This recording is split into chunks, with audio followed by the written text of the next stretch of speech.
Hello, it's Andrew Eborn here with more live and exclusive content in association with KTT and GSI. Join me after this break. Welcome back. It's Andrew Eborn here with another edition of Live and in Conversation. I'm delighted to be joined again by Blue Weaver. Hello, Blue. Hi, Andrew. Last time we spoke, it was an emotional roller coaster. We talked about your early career, the different bands you've been involved with, and also your life with the Bee Gees. And it was quite an emotional moment when it came to an end. It's very personal. You obviously lived on the road for a long time. And I said it's very much like being in a marriage. And I think you came to the realization that those days it's no longer possible to bring back. Definitely not. It was always a dream of mine to one day perform again. First of all, with Andy and the brothers, which we'd done before, and Andy died, and that was a shock. So that was one realization that something I knew that wasn't going to be possible anymore. But there was Barry, Robin, and Morris, and I always had this vision of one day performing with them, if not on my own, but maybe with Alan and Dennis as well, and just doing one more performance, you know, just like we used to. And then Morris died, and so there again, that was another part of my dream shattered. But then Robin and Barry were there, and I thought there would be hope. And in fact, there was a chance that I may have been recording again, but that didn't happen. But then I heard Robin died, and that totally shattered the dream. You know, there was no way then that me with the Bee Gees would ever be able to perform. I was trying to explain today. I posted the video, and I'll read out what I put because I think it says it better than me trying to just say it off the top of my head, because I was quite pleased with what I thought. I was living in Spain. It was the 21st of May, 2012, when I heard that Robin had died the previous day. For days after that, the realization that there was now only one brother left, it really haunted me. After Morris died, I realized that I would never be able to fulfill my dream of ever playing again with the brothers. But I did hope that there was a possibility of performing with Robin and Barry. But again, my dream was shattered. I heard a quote. I'm not sure where it came from, but instantly it made the situation clear. That the quote I heard, I'm not sure where it came from, was "We are one." Now, I'm not a lyricist or a singer. I've worked with so many greats I never needed to be. And writing words never came naturally to me. In fact, just picking up a pen and paper is difficult. But it just came to me all in one go. I picked up a pen and I picked up a paper and I wrote down, I'm standing on this stage alone, another spirit not yet flown. But when I look around, I see all my brothers standing next to me and singing harmony. And when that final song is sung, then we are one. I then sat down at the piano, and like the words, the melody, it just flowed, it just came out of me. I don't know how. I think having written songs before, I love playing in E flat. How Deep Is Your Love is in E flat. Another song I wrote with them, The Way We Were, The Way It Was. I always got confused with that because of the title.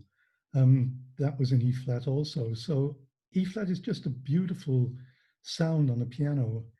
Somebody told me it has all these soft overtones and it sounds really nice. So I sat down at the piano and I came up with this melody that, you know, is in the video. I tried writing other words, but nothing touched me as much as that final verse that I had written. And I realized really there was only one person who could finish it and sing it. I always imagined this would be an orchestral track, maybe with some piano. hopefully one day it will be completed. I'm never happy with my performances of it, as I really wish there was someone, and I put that someone there to sing it with me. I believe now, more than ever, especially with what's happening around the world, we need to stand together as one.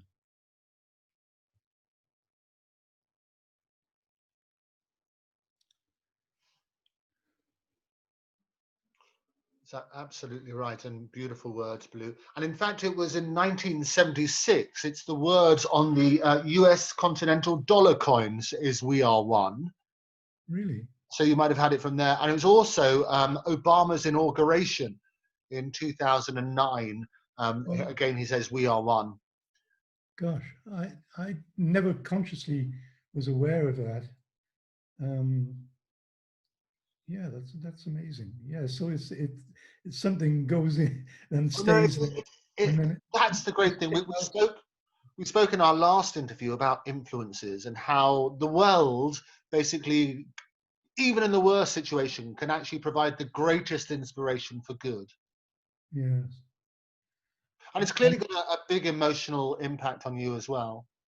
it is. I mean, when I heard there was a movie going to be made, I I had this vision.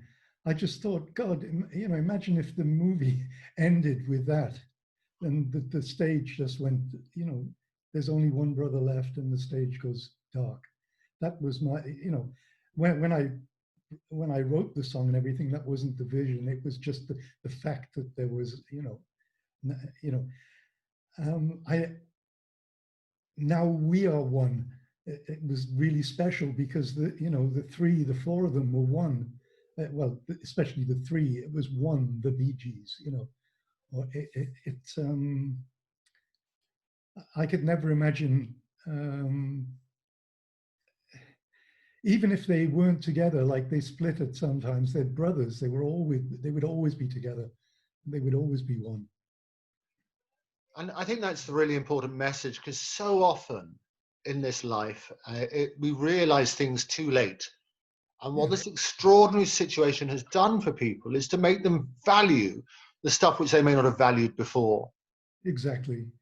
And makes you think back on your life and um, you think how foolish you've been in some situations. And um, I, I heard somebody say once, you know, um, it was a musician, I can't remember, but he went for an interview and they said, and what about now? What were you? You were going like that. And he said, I'm here to talk about my future, not talk about my past. You know about that, you know. And but situations like this really make us reflect on our past, I think, as well, and also because we don't know what's going to happen in the future. Yeah. And people always say, and it applies in every situation, and history repeats itself, which is why I was reminded about the 1776 dollar, and I thought that that's helpful because people have the same idea. History repeats itself, but people very rarely learn the lessons of history. Sorry, you By, and by that, I mean, learn. people always say, look, we understand this is what happens. We know if only I'd been given one more opportunity to say goodbye, or to say that I'm sorry, or to say that I love you, or any of those sort of moments. Now is the Yeah, time to say what you always wanted to say. yeah. It's like you don't want to.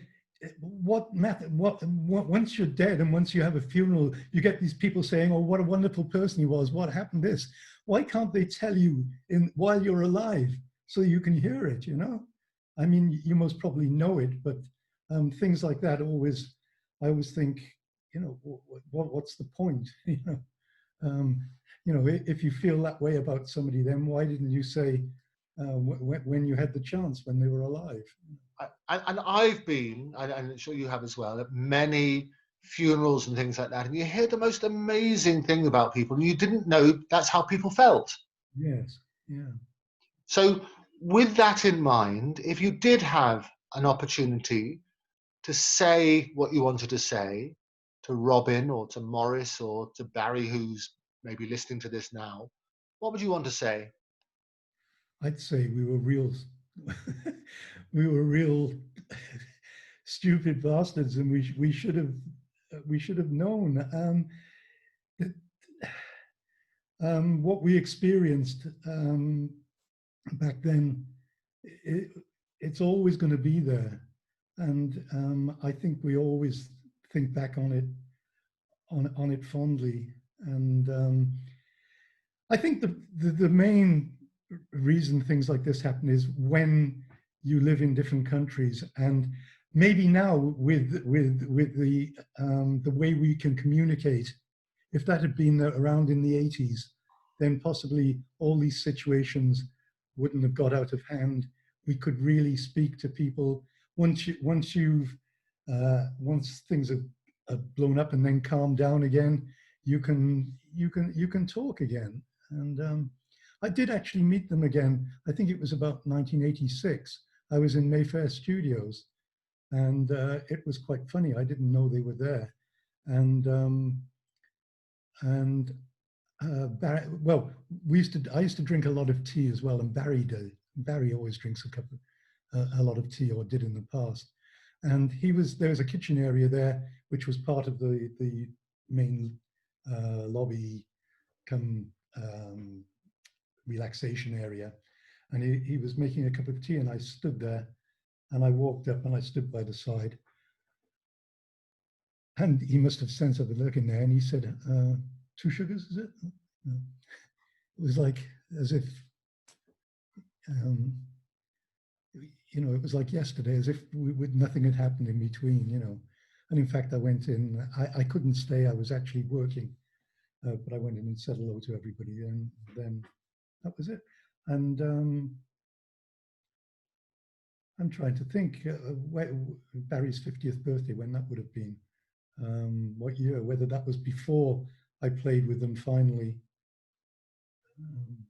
But I don't know what to say. I mean, it's really hard. I'm not a great one for. I don't know. I just think the whole situation was silly.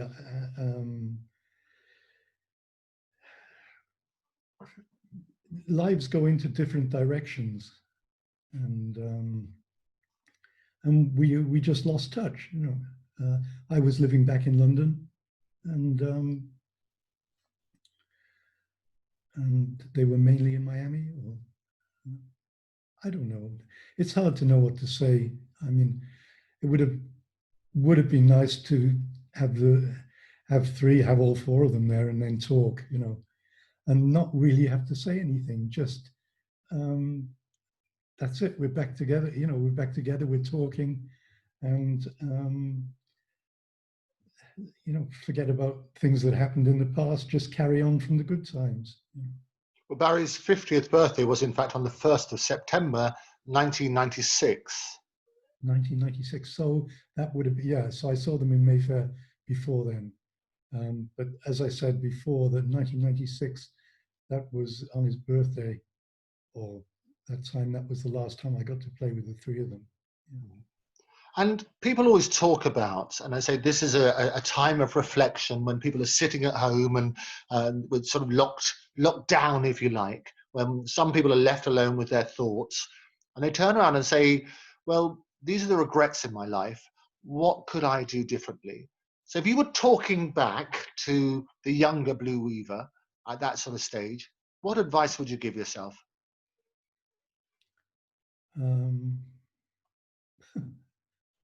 Most probably not to talk too much and think what I was saying before it came out of my mouth,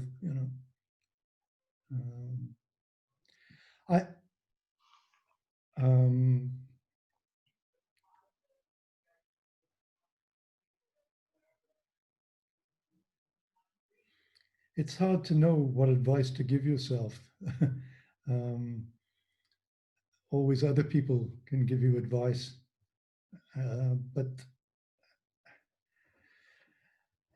because I don't know, a lot of the time when I look back, most probably I could have handled situations differently. But there again, I'm Uh, I've never um, I saw so many. I mean, when you're in a position like the Bee Gees, and you're so successful and you become so famous, uh, you see so many people that the way that they treat them, it, it's it's it's not normal in a way. You know, they're not treated like normal people.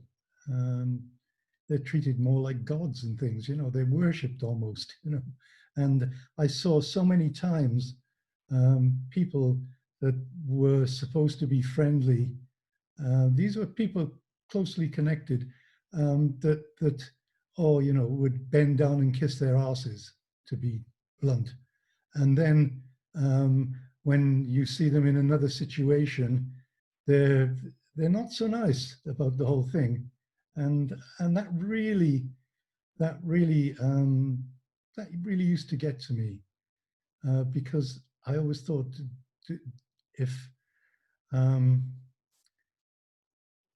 I was never consciously trying ever to be nice to them or to any, you know, like you said, what about when you bump into famous people and things like this? Do you look up to them? Do you feel in awe? And I thought no, because like you say, they're normal people. You admire what they've done, but they're no different than you. They're no different than anybody else. Maybe they're more talented in some way, but basically and you know they're the same, so you shouldn't really have to treat them differently, and you shouldn't have to um, uh, everybody gets temperamental, everybody has an ego, but you shouldn't always have to feel as if you have to fulfill that ego, or you have to treat that temperament gently. You know, I think I used to be terrible in the studio sometimes. I would really, if I thought something had to be one way, I know I used to drive them crazy. I would, I would, I would try and make people see that that was the way. I wasn't frightened, or if something was wrong, if somebody wasn't singing right, you know, I, um, I never worried about saying to Barry, Robin, or Morris, even though I'm not a singer, you can hear that maybe they can do it in a different way, and maybe it could be better. And eventually maybe they'd find that, you know. But maybe I was a bit impatient sometimes, and I would always do that. But I was never worried about speaking my mind, you know, saying anything. And I think the important thing as well, Blue, is that people forget that actually we're all human. If you prick us, do we not bleed? Yeah, of course, you know. I've always thought, oh, I haven't got an ego, I'm not this and all that. But I mean, I have, I'm damn sure I have, you know. I'm looking at myself now thinking, oh, my beard needs trimming a little bit. And it's grown actually in the last 6 hours that you've kept me here. I Oh, think, yeah. I think you had no beard at all when we started. But oh, I think, but that's the other thing as well, is that when, I mean, the two things happen. When people meet their idols, they're either incredibly disappointed or they lose about 20% of their intelligence because they don't know what to say. yeah, exactly. Yeah. And I've had the real honor of meeting the great and the good, every walks of life. And what I find is that people are the same. There's some great people in every walk of life, and there's some people who are not so wonderful in every walk of life. Yeah, there's some out there that we've all met. But yeah, I mean, when we had a party in what's the disco place? Studio 54, is it in New York? Yeah. I never actually went there. Only went there for this party once. I think I may have been there at some other point, but I don't remember. But it was a big party thrown for Saturday Night Fever. So many stars, so many people there. But the upstairs part was left. You had to have a special pass to get up there, you know, all access or whatever. And it was pretty quiet up there, and they were serving some nice drinks and food. and it was more relaxing than all was going on. Crazy. I mean, it was absolutely crazy. So I went up there with my wife, and we were sat there, and it was a round table. I remember it was quite big. There weren't that many people there, but I think it was I don't know whether it was the only table or what, I can't remember. But this guy came to me, he said, "Excuse me, is anybody sitting there?" And I said, "No." I said, "Oh, thank you." And then he went like this. And guy came over and sat down. I looked, and he said, "Oh, hello. Well, thank you for letting me sit at the table and everything." And I said, "Oh, you're welcome. You're welcome." It was Al Pacino. You know. Yeah. And I think what you find, and he's wonderful, Al, and I think what you find is that the more famous people are, the more secure they are in themselves. And I think what I tend to find is a lot of people, maybe on the way up, they're a little bit nervous, or on the way down, they're a little bit nervous again. But it's so rare. This is such a fickle business, isn't it? That It is. You know, it's very everybody rare they says. stay at top for a long time. I mean, I was in a band for a couple of months with somebody, and the guy was always difficult to work with, always, you know, for everybody. But initially I had fun there, and then there were too many drugs and too many things happening, and I just quit, and I couldn't stand it anymore. And then the guy went solo, and he's been singing around. He's been around a long time. Then about 6 years ago, he came here to Volkswagen, to the music hall, and I thought, oh, I'll go. And I went, and we talked, and he was fine. You know, I thought, oh, great, he's got out of all of that. You know, and everything was okay. But then he came back about 2 years ago. He never came to a sound check, didn't do anything, couldn't be bothered to come to a sound check, got on the stage, was performing, and like halfway through the first number, went over. Now in the music hall, we have young people that are interested in getting into the music business and learning things either about the way the music hall is run, or learning about how to do the sound, how to mix and things. They have scholarships that go there. And it's great. And we had one young guy, he hadn't been there very long, and he was on the monitors that night. Now, take into account that the monitor, he hadn't done a sound check in the afternoon. So the poor guy is up doing the monitors, but halfway through like the first number, this person went over on the mic to the monitor guy, and, "What the fuck are you doing, you asshole? Why can't you get me my," you know? And I went, oh no. I mean, you know, it's something you don't do. I thought, you know, when you've been in the business for 50 years, you know, and you don't do that, especially when it's your fault because you haven't done a sound check. And I went to him afterwards, and I just told him exactly what I felt, you know, and I said, I hope you never, you know, I said, you know, I thought you'd grown up. I said, I saw you a few years ago, you know, that's it. And like you say, you know, you think but like you say, people on the way down again maybe can revert to their former selves, you know. I think the key, Blue, is treat everybody with respect. Because if you Yeah, treat we're all human. As Madonna said in her bath, talking about the current situation, well, this is the great equalizer. It's affected us all. We're all at home. We've all got our insecurities. We've all got the issues to deal with in our lives. If yeah, you treat everybody with respect, that's not a bad place to start, is it? yeah, I respect the rosebud bath, you know. We all do that. Right. Yeah, And right in the bath with a bottle of champagne and no, you know, that's got to be good. That's got to be good. And Phil, make fantastic, you know, we're all the same, we're all and the other no, thing that's as yeah, well. but I mean, I know the message, but Yeah. And the other thing as well is so often perception and reality are not aligned. And yeah, what I find is a key element. You should question everything. In this business, as well as various other places, people, for whatever reason, want to spin a story about you. If you want to, they always say, it's the old Barnum quote, that if you want to draw a crowd, start a fight. So right. people very publicly have these big spats with each other, and the press love it. It's all about sensationalism. It's like the boxers that glare at each other and pretend, go and start a fight before the fight. They built it Of up. course, Everybody press wants. love it. Yeah, And yeah, I think that the thing is two things on that. Is one, people should question everything. Never believe everything you read. I mean, at home, I encourage our children to get our news from every possible source. So we'll everything. watch the BBC, we'll watch Fox News, we'll watch Sky, we watch RT, we watch Al Jazeera, and you see the twists on Yeah, I all the do the different same stories. here, actually. I have two satellites. I have the British one that picks up all the Al Jazeera and all the Italian news, French, everything. CNN, Fox. Actually, it's great watching Fox and then watching CNN. Right. No, but it's fascinating, isn't it? Because It you is. see It's the amazing. variation, and now because you have the ability to get your news from more than one source, it's great. What I love about Trump, and not many people use that in the same sentence, but what I love about him is he can control his own narrative because he tweets, and so he will tell people what he really thinks, and he's got a way of sort of working on that sort of basis. So watch this space. There will be, I reckon, a TNN, a Trump news network, where he will have the ability to tell his story directly. Yeah. Well, Fox already tell it for him, I think. Yeah.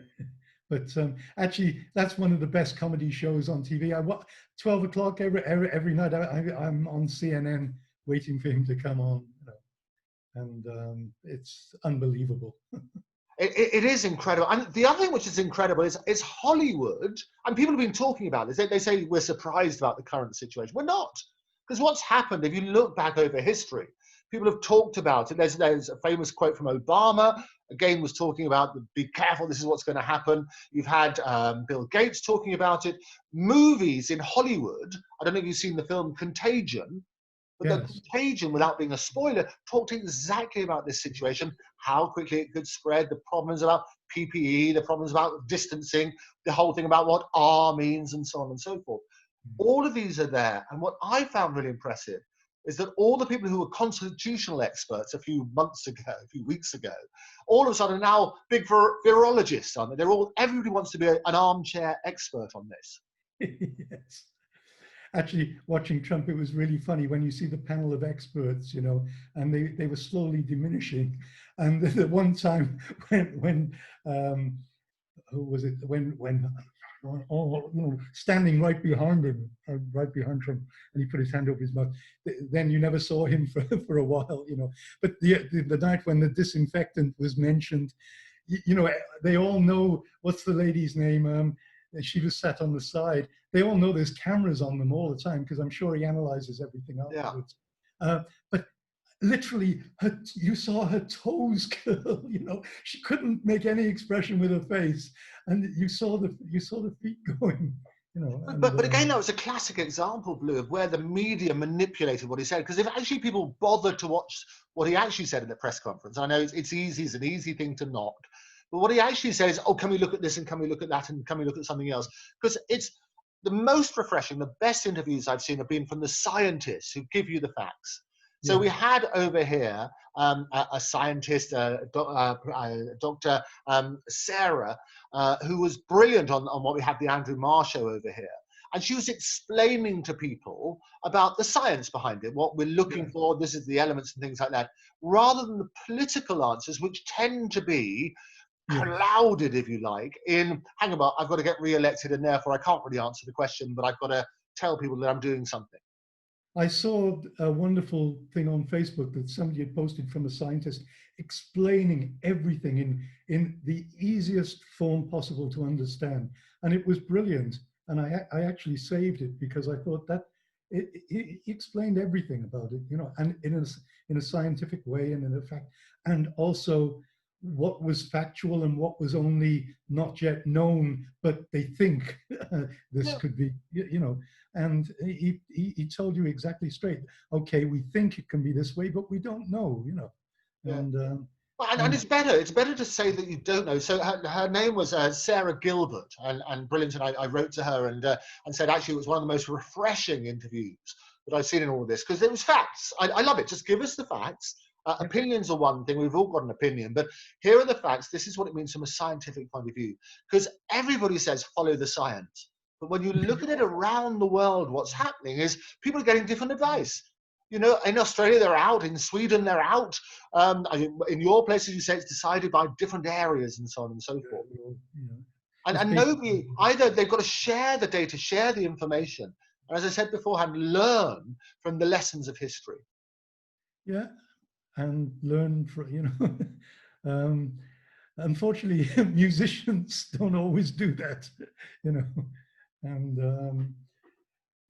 But it's, I mean, you say difficult. that, Lou, as you say, you led the traditional, stereotypical rock and roll lifestyle, as we discussed last time in our mammoth 4-hour, really emotional roller coaster session. You talked about, with honesty, about the drugs, the temptation of the alcohol, the women, sex, drugs, and rock and roll. It was all in that 4 hours, and there were tears and there were laughter and everything else. People nowadays coming into the profession, what happens is you get thrown in there, you are manufactured, if you like, to be a star. As soon as that then disappears, your support mechanism disappears with it, doesn't it? And Yes, you can go exactly. from rags to riches again, as you did. But you know, there's one thing that I learned right from the beginning, and I found on tour this time. I was still doing it. I was speaking to Dennis. Ron King always instilled into us we were nice guys. He said, "You go and you behave. You're polite to the people." He said, "You never say you won't sign an autograph. You never, you know, you do this." And he said, if you go into, in the beginning we were playing smaller places, he said, if you go into a club or you go somewhere and it's a terrible dressing room, he said, leave it nicer than what it was when you first went in. And you know, in this tour at the end, without thinking, I'm going around the dress, I'm picking up bottles, I'm doing this, I'm putting that. And it's incredible how once it's put into you at an early age, it's But there. And it is great advice, isn't it? And because and they always say, the other thing they say in the business is be nice to the people on the way up, because they're the yes, same people you're going to meet on the way down. exactly. Yeah. And I've said, I've seen people arguing, you know, at concerts, maybe backstage, but with maybe a reporter there, or maybe somebody from the theatre themselves, a manager or something like that. And I go over and no, you know, you don't do this. You're there, you're polite, and Well, yeah. there's a great campaign at the moment on the BBC about encouraging people to be nice, because there's a knock-on effect, and it starts with a school child texting one of her friends saying she had a nice haircut. And then the hairdresser was nice. I felt good about it. It was a nice haircut, even though it was a bit wonky. And she then told her boyfriend, who has a result, did something good, who has a result, spread the goodness, if you like, as opposed to the negativity. And what happens in this social media age, when we're all connected, is the temptation is to rubbish people.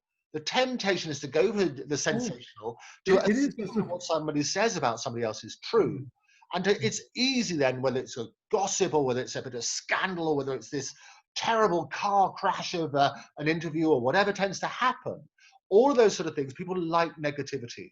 And do if you, we can switch the message to a positive one, the world will be a better place.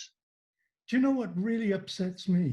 And I'm not saying because my political views changed. I had um, obviously I was brought up strict Labour. You know, vote, vote, vote for Georgie Thomas. Welsh minor, I'd be surprised anything but. And a docker. You know, I mean, we and the areas we lived in, Yeah, there wasn't any other, there wasn't anything else. yeah. You know, and but what I see posts on Facebook, and you know, the one thing that really annoys me when people say the Tories,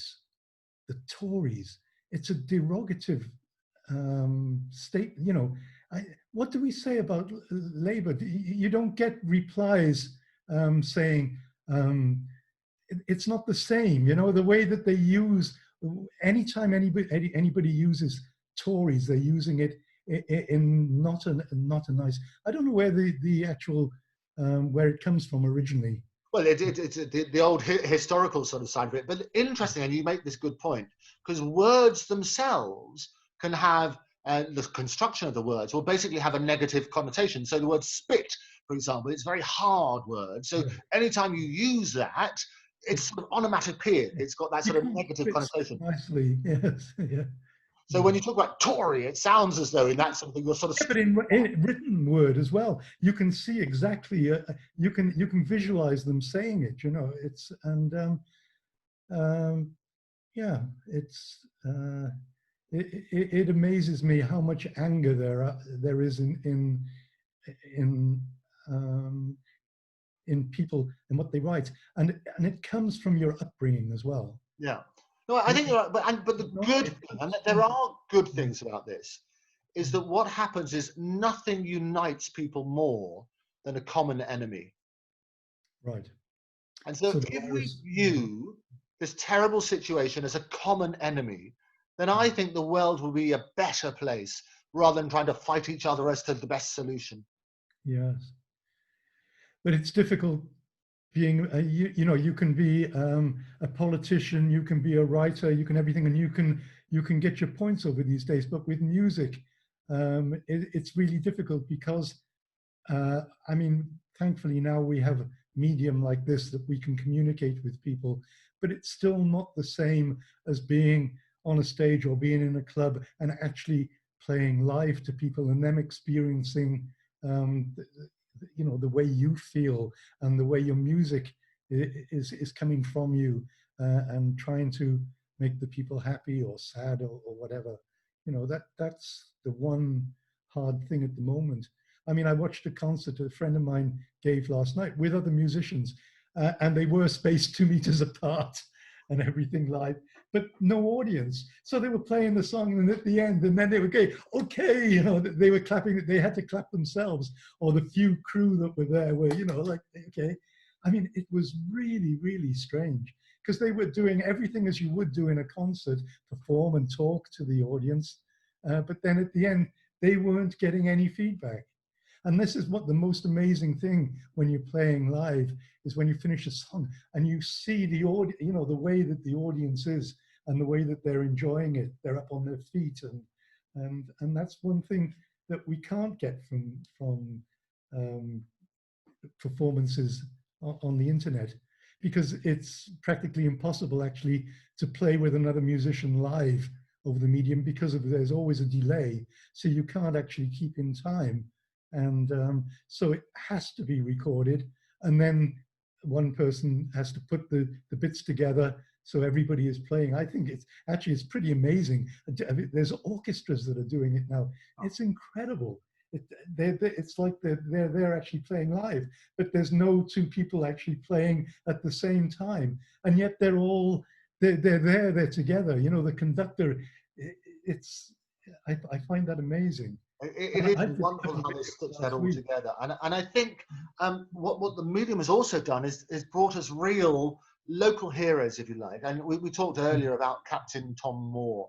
And Oh, for those of you who don't know, and there might be somebody in a rock somewhere who hasn't heard of Captain Tom Moore, but 4 weeks ago, nobody had heard of him. And this no. was the guy who was 99 at the time, wanted to walk up and down his garden 100 times to raise money for the NHS. He set himself a modest target of only £1,000. And in the end, because he was all the right element, he was a hero in the war, he was 99, a great age group, he was doing his thing for the NHS. All the media exposure, rather than £1,000, he raised over £33 million for the NHS Incredible. and was all over the papers. Not only that, Michael Ball, who he adored, then decided, okay, I'll record a single with Tom Moore, and I it always want went to to say number Major one, I'll Tom. Never Walk Alone. Yes. And what happened is Captain Tom Moore then was the oldest person ever to come to number one. It was on his 100th birthday, which was last week. And you know who was the oldest person before then? Because you were mentioning him earlier. Oh, I don't Oldest know. person who had a number one before Tom Moore.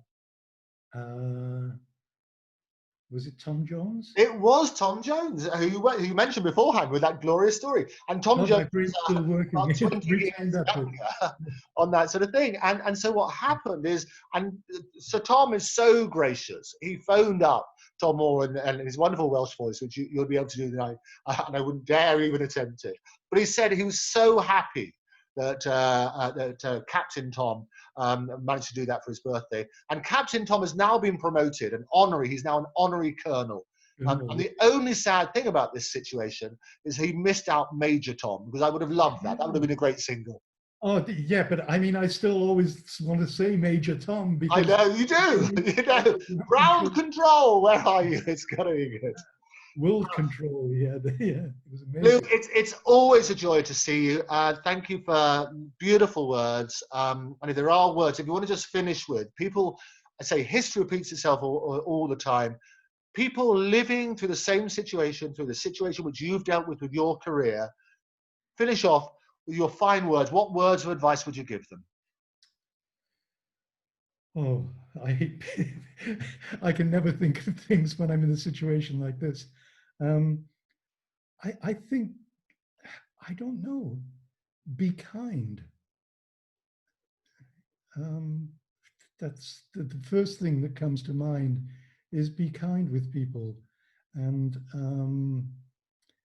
sometimes you see somebody and you've drawn an opinion of them before you even know them or before sometimes they even speak. And I'm these days I'm amazed. Um, I That's happened to me a lot where I've looked at somebody and I've thought, oh, you know, oh God, there's a right idiot there. And then I've gone and suddenly I've spoken to them and they've opened their mouth and I've just been amazed, you know?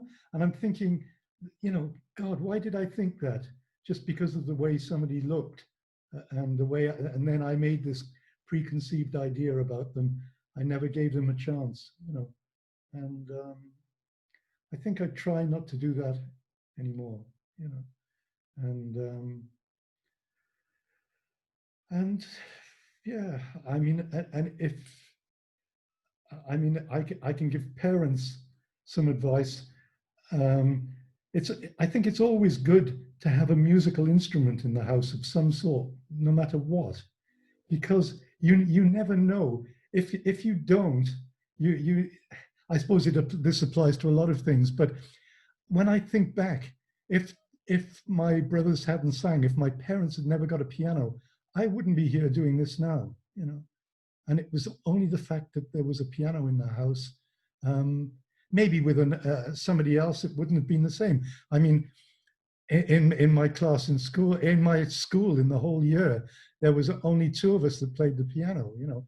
And back in those days, all the front rooms in Cardiff had pianos of some state or another. I don't know why. It was a sort of status symbol, I suppose, even if people didn't play. It was. I used to get invited round for dinner and things to friends' houses just because their parents wanted me to sit and play the piano. And I think um, no matter how big or small, if there's something there that they can try and maybe find. I don't know, I'm rambling a little bit now, but I mean, I believe that every home should have a piano and a guitar, you know, and because you never know what's going to happen in the future. And even if they don't take it up as a profession, it's something in later life, even if you've learned when you're young, that you can do that can relax you and can give you pleasure and and maybe your partner and other people. Absolutely. Music be the food of love, play on. Play on, yeah, definitely. Do Weaver, be kind, be safe, be alert is the new advice that we're getting. But for now, thank you very much for joining us. You're welcome. Take Bye. care. Bye-bye. And that's it for tonight. Thank you for joining us again here live and exclusive on behalf of KTT and GSI. I've been Andrew Eborn. If you do have any comments, put them in the comment section below. Don't forget to subscribe to Octopus TV and join me next time. Thank you for calling. Bye-bye.